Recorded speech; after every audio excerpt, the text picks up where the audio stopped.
Hey YouTube, Mark Kaufman here, and today I'm going to be talking to you about the Buck 835. Now this knife, I actually misplaced this knife. This actually was in our guest bathroom drawer, and you're probably wondering, why the heck do you keep a knife in your guest bathroom drawer? Well, that's actually where I was doing all of my sharpening.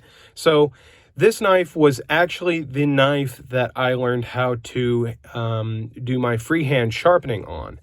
Now, the funny story on this knife was that I got this off of eBay, and this will definitely come into play, this lock stick, because even though I've disassembled this thing, that lock stick sticks around. The funny thing about this knife is I picked this up on eBay for about $25, and it was the last one in stock and from that seller, and I just said, you know what, I've got to have it.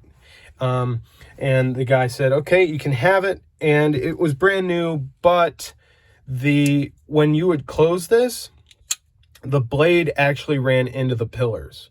So I mean, I called up Buck, and they said, well, it's not really one of our American ones, but we can take a look at it. And I just thought, you know what, for $24, I'm not even going to deal with it. So that's something to be aware of regarding this. Now, the action on this is great, and the action is almost, it can almost drop shut. I mean, with a little bit of convincing, this thing does close. I was thinking closing, and oh my goodness, long week. But with a little bit of convincing, this does drop shut. Now, it was not originally like that. This knife, I actually did quite a bit of things to it. Before I even used it, I immediately disassembled it. And this was just to take a look at how it was built. This was really early into like all the knives that I was really buying. This was one of the earlier ones. And I was very impressed with the construction. You can actually disassemble this entire knife. You can take off the bolsters, you can take off the handle, the pocket clip. The entire thing can be taken apart. And I thought that was really cool. The other thing that's nice is the handle is skeletonized just a little bit, relieve a little bit of that weight, but I did replace the washers. The original washers were just nylon or Teflon washers. I put a bronze one on the lock side, and then I put a stainless steel one on this side.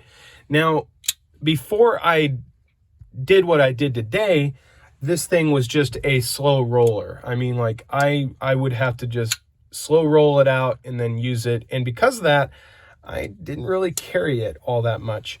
But today I did some work on the blade and the inner bolsters, and I'm gonna put a little bit of that video in here right now. There you go. And so what I actually did is I took the knife apart and I polished the interior of the bolsters, and I polished the base of the blade where the pivot actually joins in with the blade. And what that actually allowed was a wonderful action on this very cheap knife. Now, I paid $25.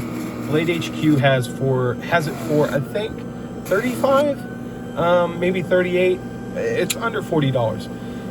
I'll just tell you this knife has only really two things that are nice about it. The Micarta handles are beautiful. I think these Micarta handles are just really unique, really cool, nicely polished, very well done. They do add a little bit of grip on the edges here, and it does stay in your hand. Pocket clip is a little bit of a hot spot with that antenna sticking up there. I mean, I don't know if that is supposed to be a satellite dish or whatever, but it's a little unnecessary and will definitely get caught on everything. But the great thing about this pocket clip that makes up for this really horrible relief here, I wish it was more like the Oh So Sweet where it just kind of dipped upward, is that it is a very deep pocket clip. And I mean, this thing is going to be, you're not even going to be able to see the knife.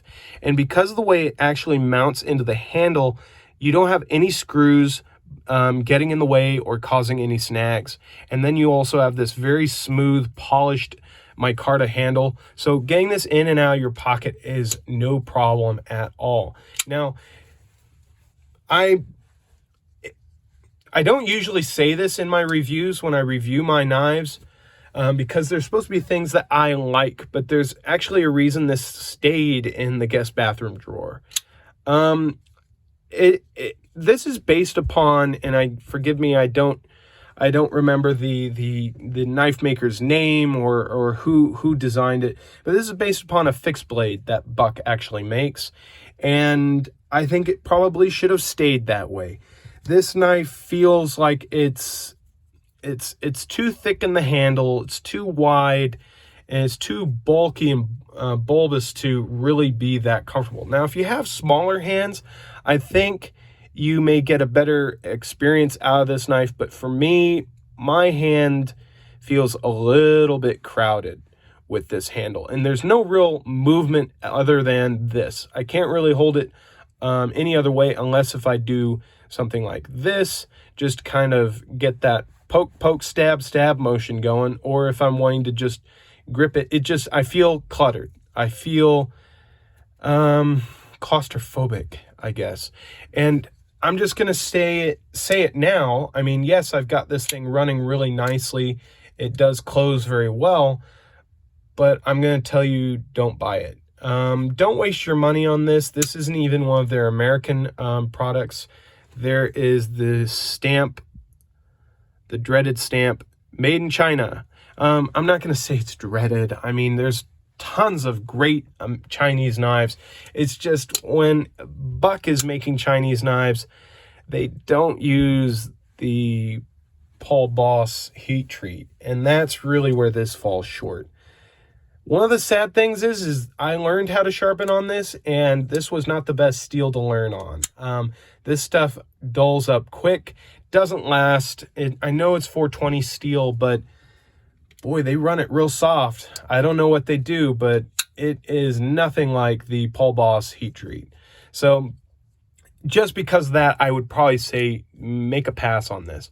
You can learn from me and save your money, and don't buy it. But if you like the way it looks and you're wanting a knife that's under 40 bucks and you like Buck and you don't care where they make it, then okay, get it. But you're still going to have a action like it was when I got it. It's going to be a very slow roller unless you really want to break that in.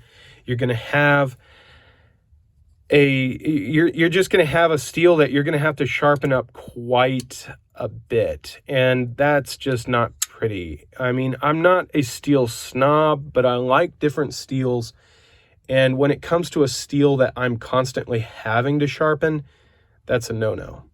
So thank you guys so much for taking the time to check out my channel and check out this review of the Buck, where's the number, 835. Till the next video, I will talk to you guys later. And remember, have a great day wherever you are.